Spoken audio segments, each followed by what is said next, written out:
Assalamualaikum warahmatullahi wabarakatuh. Salam sejahtera, salam persaudaraan, salam perjuangan. Salam Melaka berwibawa pintar hijau bersih saudara-saudara sekalian. Waalaikum. Semua khormati hau mak kaifalikum anabil hari syukran maradan waran inturo mende isyaran ta hau. Tuan-tuan dan puan saya Muhammad Anwar Fahmi Haridas bin Abdullah selaku Presiden Pertubuhan Masyarakat Sivil Negeri Melaka tampil lestari. Dan saya juga adalah pengasis politik. Untuk memberikan pandangan berkaitan satu kajian pilot test yang telah dijalankan oleh saya berkaitan dengan kaji selidik persepsi pengundi negeri Melaka merujuk kepada Pilihan Raya Negeri Melaka ke-15 dan juga Pilihan Raya Umum ke-15. Saudara, hasil dapatan amat menarik. Seramai 4,905,196 pengundi berdaftar di bawah SPR. Dan perlu diingat, hampir 59% di kalangan mereka berusia 21 tahun hingga 50 tahun. Adakah 59% ini akan keluar mengundi? Kemudian kita mempunyai hampir 41% di kalangan mereka yang 51 tahun hingga 90 tahun. Adakah kumpulan ini yang bimbang dengan risiko ancaman COVID akan keluar mengundi? Baik semua parti politik, Perikatan Nasional, Pakatan Harapan, Barisan Nasional UMNO. Ingat, di Melaka, parti dominan, selalu saya sebut, banyak kali saya ulang, parti dominan yang paling relevan, yang mampu berentap dan berasa di antara Barisan Nasional UMNO dan Pakatan Harapan. Tapi persoalannya di sini, adakah pengundi akan keluar mengundi baik Perikatan Nasional, Putera, Iman, Barisan Nasional UMNO ataupun Pakatan Harapan?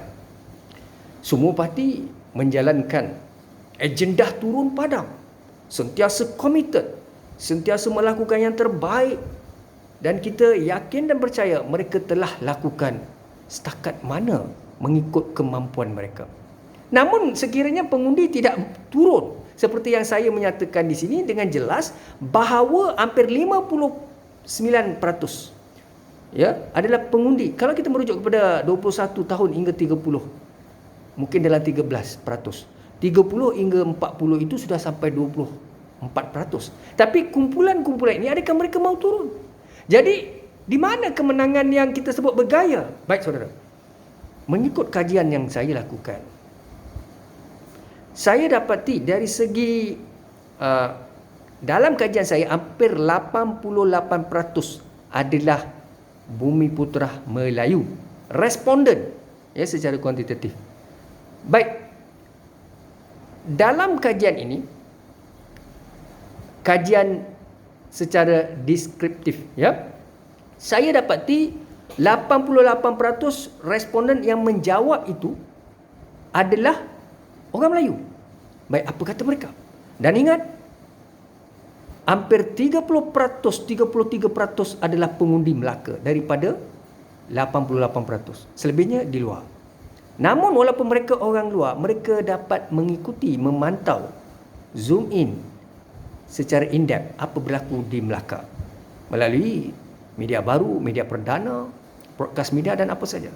Saudara, perlu kita ingat 30% daripada pengundi di Melaka termasuk 3 daerah.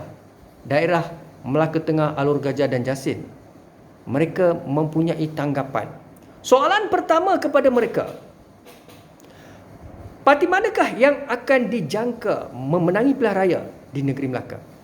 Baik, kita dapati hampir 45% menyatakan bahawa Barisan Nasional dan UMNO mempunyai peluang untuk memenangi. Siapa dia? Pengundi Melayu. Ini berarti pengundi Melayu mereka masih memberi kepercayaan, keyakinan kepada BN UMNO. Namun hampir 33% atau 34% di kalangan pengundi Melayu turut menyatakan mereka yakin pada Pakatan Harapan. Ini cerita pengundi Melayu sebab populasi responden tadi itu majoriti 88% adalah pengundi Melayu. 30% kalau kita nak zoom in khusus di Melaka. Ini berarti pengundi Melayu di negeri Melaka masih lagi yakin kepada BN UMNO. Tapi ingat, tipis. Di antara 43 tadi, dengan 34 Pakatan Harapan. Melayu juga tapi masih 34%. Yang lain selebihnya tidak pasti atas pagar. Jadi sudah pasti dia masih lagi tipis. Walaupun kita lihat di situ seakan-akan Barisan Nasional sedang diberi kepercayaan. Ya. Masih ramai lagi orang Melayu menyokong pakatan. Tetapi melebihi mereka yang menyokong Barisan Nasional. Yang selebihnya atas pagar. Yang atas pagar jadi isu. Kemudian persoalan seterusnya adalah siapakah Ketua Menteri yang lestari, popular yang mereka mahukan?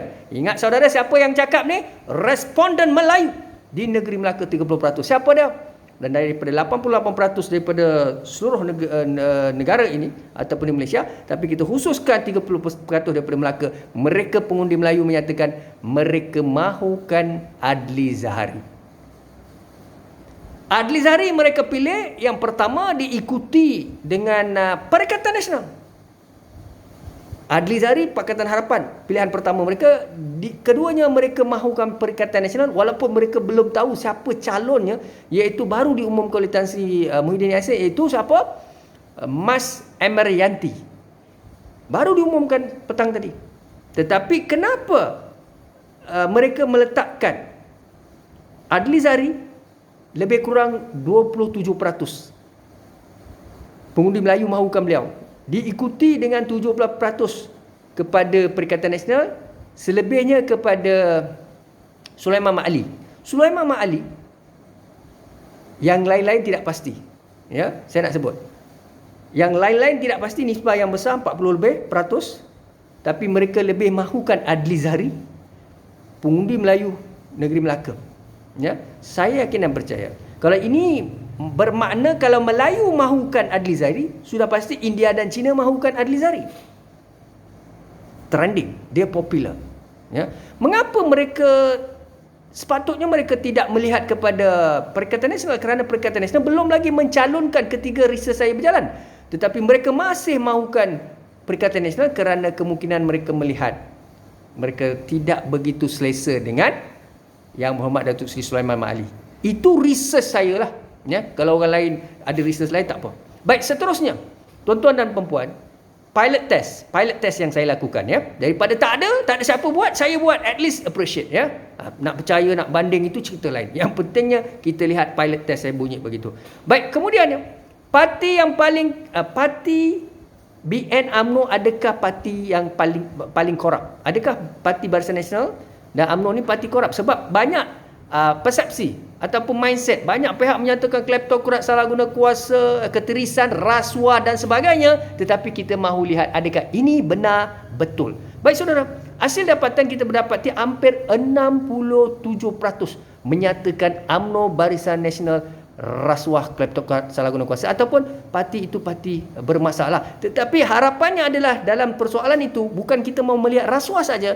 Ayatnya panjang, iaitu parti yang korup BN UMNO perlu diperkasakan. Parti keramat ini mesti diperkasakan secepat mungkin. Anda setuju atau tidak? 68 atau 67% mengatakan memang parti ini ada masalah dari segi integriti, rasuah dan salah guna kuasa, tetapi mesti diperkasakan segera. Ingat, itu tujuannya, bukan untuk menjatuhkan BN UMNO, tetapi itulah. Sebab apabila masyarakat, think tank, scholars, professors, media dan sebagainya bercakap tentang rasuah-rasuah, kita nak tahu. Semua pihak bercerita persepsi, ya, bercerita tentang hipotesis. Maka kita mahu tahu benar atau tidak. Maka memanglah majoriti pengundi di Melaka menyatakan yes. Dan siapa pengundi?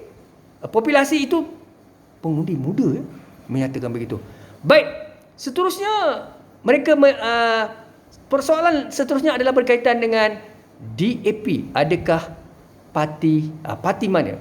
Parti mana parti resis yang sepanjang, bukan DAP yang saya nak sebut. Soalan dia adalah parti manakah yang selalu memainkan isu perkauman. Baik saudara, jangan terkejut. Di mana UMNO dilihat hampir 38% mendendangkan isu perkauman. Dan diikuti oleh DAP, juga dikatakan parti perkauman. Siapa dia? Majoriti Melayu, khususnya 30%. Daripada 88% populasi itu menyatakan bahawa UMNO BN adalah parti yang memainkan isu perkauman. 30 7%. Ya, kemudiannya diikuti 34% adalah DAP. Baik, PAS dikatakan ada tetapi kurang sedikit dalam 10%. Tapi agak pelik bagi saya. Kalau dari segi logiknya saya melihat dari segi pidato ceramah dan sebagainya, PAS banyak mainkan isu agama. Dan mereka banyak menganjurkan muafakat nasional, perikatan nasional dengan UMNO dan sebagainya.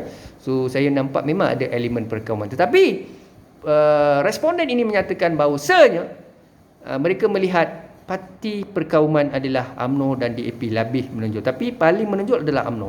Ya, kenapa mereka sebut macam tu? Ya, begitu sebab kita perlu faham, ya. Ini adalah pengundi Melayu Bumiputera menyatakan begitu.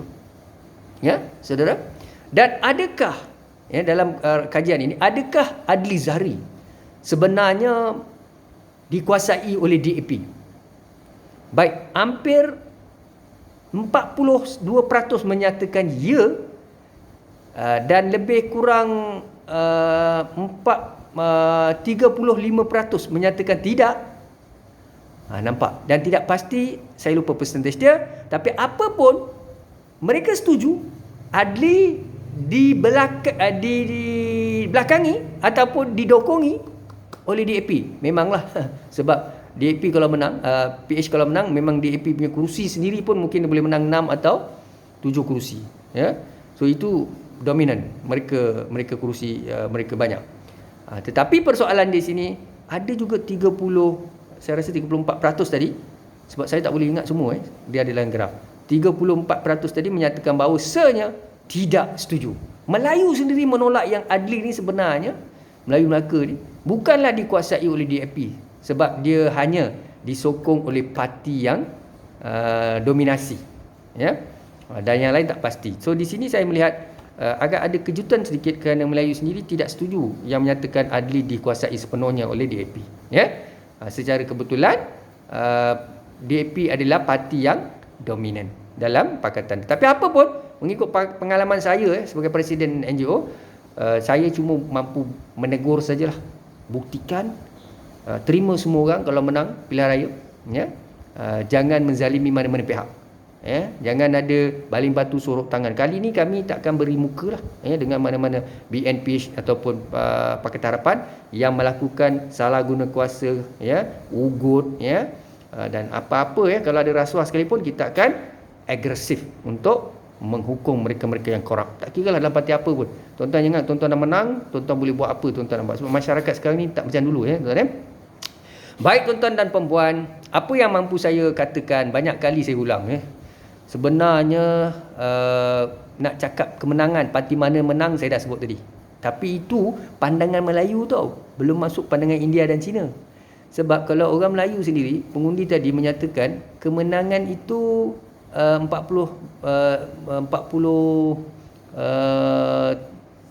atau 46%, sedangkan ada juga 38% menyatakan bahawa, contoh, ya, saya beritahu yang menyatakan Melayu yang sama menyatakan Pakatan Harapan boleh menang, yang lain tidak pasti, contohnya, ya.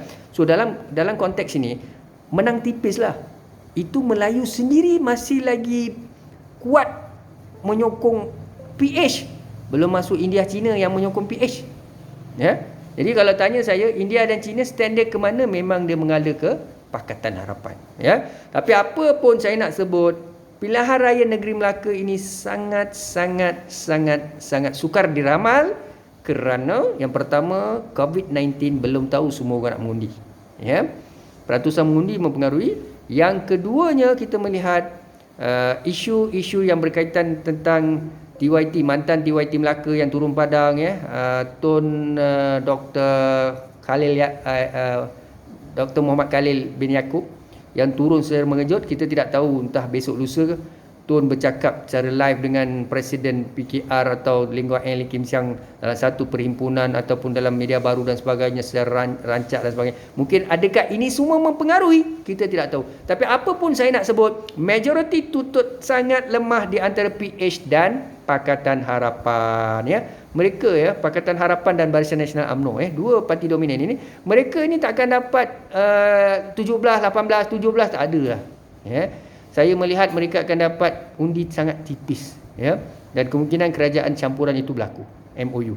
Apa pun tuan-tuan dan puan, nasihat saya kepada pengundi negeri Melaka, sila tampil mengundi, jalankan tanggungjawab sebagai bangsa yang bermaruah, berprinsip. Melayu, India, Cina, Sabah, Sarawak, Kadazan, Portugis asli.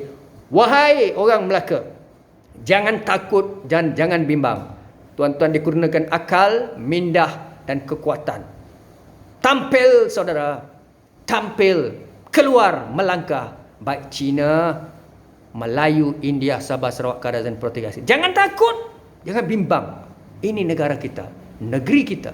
Tunjukkan contoh yang terbaik, ikut SOP MKN, KKM, SPR, PDRM dan jalankan tanggungjawab. Jangan salah pilih kerajaan dan jangan salah pilih pemimpin. Pilihlah pemimpin-pemimpin yang berkualiti, berintegriti, bermaruah, berprinsip. Jangan pilih pemimpin korup. Jadi bagi saya, kita sudah tahu, memang sukar mau memenangkan dua-dua parti ini, maka carilah calon-calon yang berkualiti, berintegriti, supaya sekurang-kurangnya kita tidak silap pilih calon dalam BN UMNO, dalam PH, DAP, PKR Amanah, dalam Perikatan Nasional Putra dan Iman. Ingat pesan saya, do the best for our people. With that, syukran, nandri, Assalamualaikum warahmatullahi wabarakatuh.